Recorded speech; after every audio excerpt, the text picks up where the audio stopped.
Po kiekvieno mūsų pasirodymo mes su Tomu iš jūsų sulaukėme labai daug dėmesio. Jūs rašote mums mūsų Facebooko profilį, kartais net susitikę, akis pasakote gerą žodį ir tai yra labai malonu.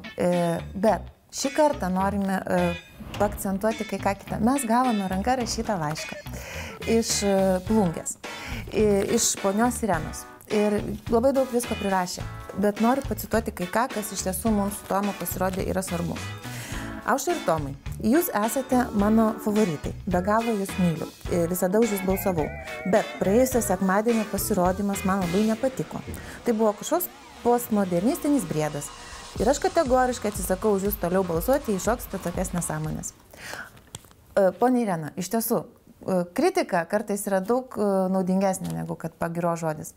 Specialiai jums mes su Tomu šį kartą, šiai savaitai tikrai pasistengsim sušokti ne briedą, o tai, kas jūs užvestų, jums patiktų ir kad jūs ir toliau mus mylėtumėt ir turėtumėt dėl ko už mus balsuoti.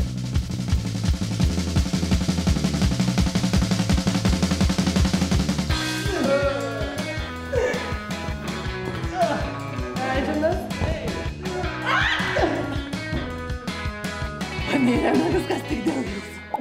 Jiems sekasi labai gerai.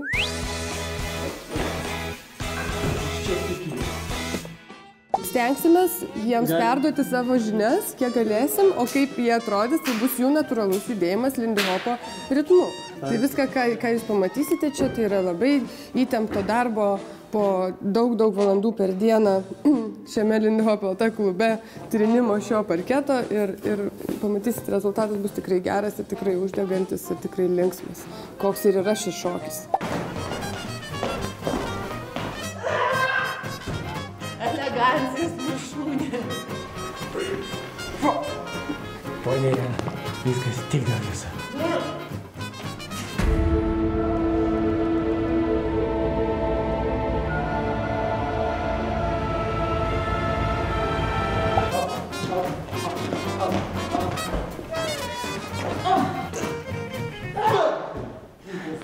Nu, ponia Irena, tikrai kol kas nieko nesigauna, sunku šokis, bet dėl jūsų visų mes tikrai padarysim. Mes susikaupsim ir padarysim. Balsuokit už mus.